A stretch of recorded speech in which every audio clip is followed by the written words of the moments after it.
সুতরাং এই মাসে সব কিছু কোরআনের মাধ্যমে আল্লাহ রাব্বুল আলামিন শবে কদরের রাত্রিতে পুরা কোরআনকে লৌহে মাহফুজ থেকে আল্লাহ রাব্বুল আলামিন দুনিয়ার আসমানে নাযিল করেছেন এই মাসের এক রাত্রিতে।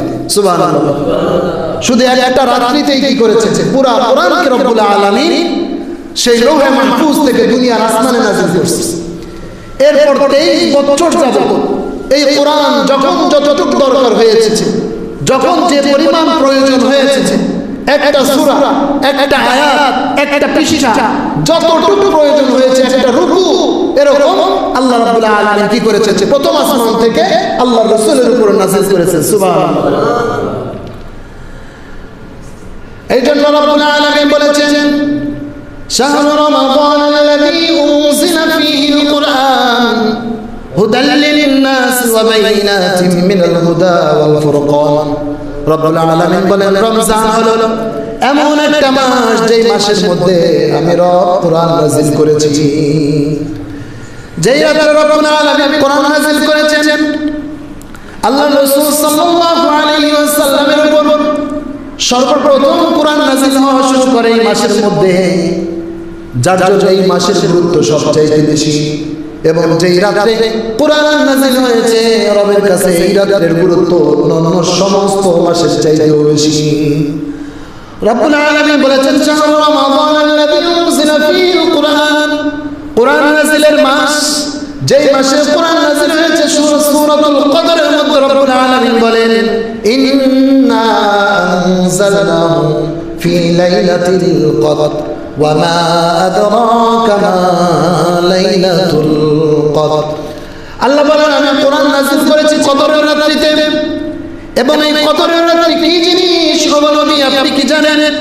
ওয়া মা আদরাকা মা লাইলাতুল কদর, হে নবী আপনি কি জানেন কদর কি জিনিস? কদরের রাতের গুরুত্ব কত আপনি কি জানেন নাকি? আল্লাহ রাব্বুল আলামিন প্রশ্নের উত্তর নিজেই দিয়েছেন লাইলাতুল কদরি খায়রুম মিন আলফি শাহর। যে কোরআন নাযিলের এই একটা রাত, শবে কদরের এই একটা রাত, এই একটা রাত হাজার মাসের চাইতে উত্তম। মাত্র এই মাসের একটা রাত হাজার মাসের চাইতে উত্তম।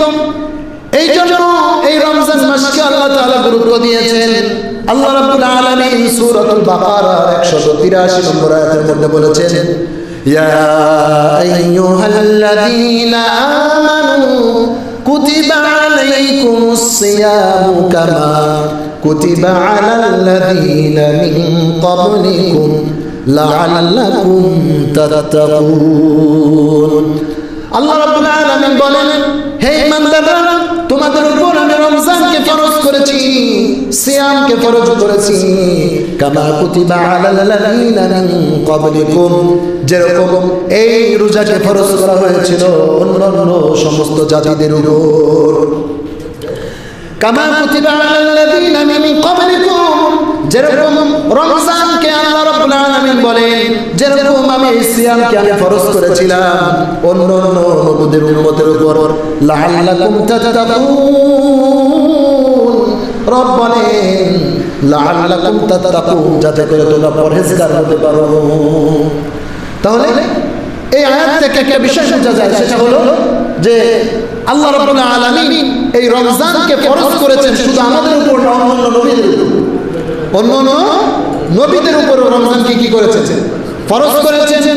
এই আয়াতের মাধ্যমে এখন সিয়ামের গুরুত্ব বোঝা যায়। আরেকটা হলো রব্বুল আলামিন আমাদেরকে আশ্বাস দিচ্ছেন, ভরসা দিচ্ছেন, সাহস দিচ্ছেন যে এই রমজান শুধু তোমাদের উপরই ফরজ করা হয় নাই, এই রোজা শুধু তোমাদের উপরই ফরজ করা হয় নাই, এই রোজা অন্যান্য নবীদের উম্মতের উপর ফরজ করা হয়েছিল। সুবহানাল্লাহ। তবে তাফসীর ইবনে কাসীরের মধ্যে দুইটা তাফসীর পাওয়া যায়। এক তাফসীর হলো আল্লাহর রাসূল সাল্লাল্লাহু আলাইহি ওয়াসাল্লাম বর্ণনা করেছেন হযরত আব্দুল্লাহ ইবনে ওমর রাদিয়াল্লাহু তাআলা থেকে বর্ণিত এক তাফসীর পাওয়া যায় যে আল্লাহ রাব্বুল আলামিন এই রমজান ফরজ করেছেন শুধু আমাদের নবীদের উম্মতের উপরই, আর যে রোজা ফরজ করেছিলেন প্রত্যেক নবীর উপর হযরত নূহ থেকে নিয়ে হযরত নূহ আলাইহিস সালাতু ওয়াস সালাম থেকে নিয়ে আমাদের নবীর মদিনায় হিজরতের আগ পর্যন্ত এই আলাইহি ওয়াসাল্লাম ওনার উম্মত তখনও পর্যন্ত এবং হযরত নূহ আলাইহিস সালাম পর্যন্ত সমস্ত নবীদের মাঝখানে যতগুলো নবী গিয়েছেন, মাঝখানে যতগুলো উম্মত গিয়েছেন, সমস্ত নবী এবং উম্মতের উপর প্রত্যেক মাসে 3টা করে রোজা ফরজ ছিল। কয়টা? প্রত্যেক মাসে 3টা করে রোজা ফরজ ছিল। আল্লাহ রাসূল যখন মক্কা থেকে মদিনায় গেলেন তখনও 3টা রোজা ফরজ ছিল। 3টা রোজা প্রত্যেক মাসে রাসূলুল্লাহ 3টা রোজা রাখতেন এবং একটা রোজা বেশি রাখতেন, সেটা হলো আশুরার রোজা। এই কয়টা রোজাকে তখনও ফরজ করা হয়েছিল, এই রোজাগুলো নিয়মিত প্রত্যেক মাসে রাখতেন। এক তাফসীর পাওয়া যায়, আর এক তাফসীর হলো রমজানের রোজা শুধু আমাদের জন্য ফরজ নয়, আল্লাহ রাব্বুল আলামিন এই রমজানের রোজা অন্যান্য নবীদের উম্মতের উপর ফরজ করেছিলেন। যেটা আয়াত থেকে শাব্দিকভাবে বোঝা যায় যে কামা কুতিবা আলাল্লাযীনা মিন ক্বাবলিকুম, যেরকম এই রোজাকে ফরজ করা হয়েছিল পূর্ববর্তী উম্মতদের উপর। কি করা হয়েছে? পূর্ববর্তী উম্মতদের উপর রোজা কি করা হয়েছে? ফরজ। এই আয়াতের লাআল্লাকুম তাত্তাকুন বলে রব্বুল আলামিন বোঝাচ্ছেন এই রমজান মানুষকে মুত্তাকি বানায়। রমজান মানুষকে লাআল্লাকুম তাত্তাকুন, যাতে করে তোমরা পরহেজগারিতা অর্জন করতে পারো, যাতে করে তোমরা পরহেজগার হতে পারো, ক্ষুধাভীতি অর্জন করতে পারো। এই জন্য রমজান হলো ক্ষুধাভীতি অর্জন করার একটা মাধ্যম। রমজান কি? ক্ষুধাভীতি অর্জন করার একটা মাধ্যম হলো কি? সিয়াম। কিভাবে? হাদিসের মধ্যে আসছে, বুখারী এবং মুসলিমের হাদিস, আল্লাহর রাসূল সাল্লাল্লাহু আলাইহি ওয়াসাল্লাম বলেছেন, ইয়া মাশারাশ শাবাব মান ইসতাতাআ মিনকুমুল বাআতা ফালইয়াতাযাওয়াজ ফাইন্নাহু আগাসসু লিল বাসার ওয়া আহসানু লিল ফারাজ ওয়া মান লাম ইসতাতি' ফাআলাইহি বিস-সাওম ফাইন্নাহু লাহু জাa'un আও কামা ক্বালা আন-নবী আলাইহিস সালাতু ওয়াস সালাম। আল্লাহ নবী বলেন, হে যুবকের দল, তোমাদের যাদের সামর্থ্য আছে, শক্তি আছে, ভরণ পোষণ দেওয়ার দায়িত্ব, ভরণ পোষণ দেওয়ার ক্ষমতা আছে, তোমরা তাড়াতাড়ি বিবাহ করে ফেলো।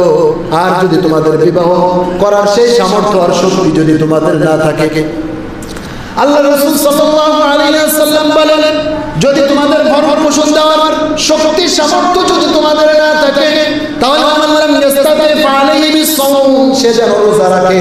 সে যেন কি করে? রোজা রাখে। এই হাদিসের মধ্যে আল্লাহ রাসূল সাল্লাল্লাহু আলাইহি ওয়াসাল্লাম বলেছেন যে ফাইন্নাহু আগাসসু লিল বাসার ওয়া আহসানু লিল ফারাজ। কোন ব্যক্তি, কোন যুবক যদি বিবাহের সময় যদি বিবাহ করে, আল্লাহ রাসূল বলেন ফাইন্নাহু আগাসসু লিল বাসার, কয় এটা তার চোখের জন্য সংযমের একটা মাধ্যম। কোন ব্যক্তি যদি বিবাহ করে, কোন যুবক যদি বিবাহ করে, তো বিবাহ করার কারণে তার চোখ জিনা থেকে সংযম থাকবে, পর নারী থেকে সংযম থাকবে। আর রাসূলুল্লাহ সাল্লাল্লাহু আলাইহি ওয়াসাল্লাম পরে বলেন ওয়া আহসানু লিল ফারাজ, কোন যুবক যদি বিবাহ করে, এটা তার লজ্জা স্থানের জন্য একটা পবিত্রতার মাধ্যম। সুবহানাল্লাহ। এরপর রাসূলুল্লাহ সাল্লাল্লাহু আলাইহি ওয়াসাল্লাম বলতেছেন ওয়া মান লাম ইস্তাতি' ফাআলাইহি বিস-সাওম, কোন ব্যক্তি যদি, কোন যুবক যদি বিবাহ না করতে পারে, সে তার শাহওয়াতকে দমন করতে পারে না, সে বিবাহ করতে পারে না, তার বিবাহ করার সামর্থ্য নাই, আল্লাহ রাসূল বলেছেন ফাআলাইহি বিস-সাওম, ওই ব্যক্তি যেন রোজা রাখে। কি করে? রোজা রাখে। তাহলে রোজা রাখলে কি হয়? আল্লাহ রাসূল বলেন ফাইন্নাহু লাহু জাa'un, এই রোজা তার জন্য ঢাল স্বরূপ। সুবহানাল্লাহ বলেন। রোজা তার জন্য ঢাল স্বরূপ। ঢাল যেরকম প্রতিপক্ষের আঘাত থেকে এটা প্রতিহত করে, ঢাল যেরকম প্রতিপক্ষের আঘাত থেকে এটা প্রতিহত করে, আল্লাহ রাসূল এই রোজাকে শয়তানের তীর, নফসের খায়সাত থেকে প্রতিহত করার মাধ্যম বলেছে। শয়তানের তীর, শয়তানের তীর, শয়তানের ওয়াসওয়াসা, এই শয়তানের ওয়াসওয়াসা থেকে বাঁচার মাধ্যম বলেছেন কি? রোজা। আল্লাহ বলেছেন লাআল্লাকুম তাত্তাকুন, এই রমজানের রোজা যদি তোমরা রাখো তাহলে তোমরা মুত্তাকি হতে পারবা। কি হতে পারবা? মুত্তাকি হতে পারবা।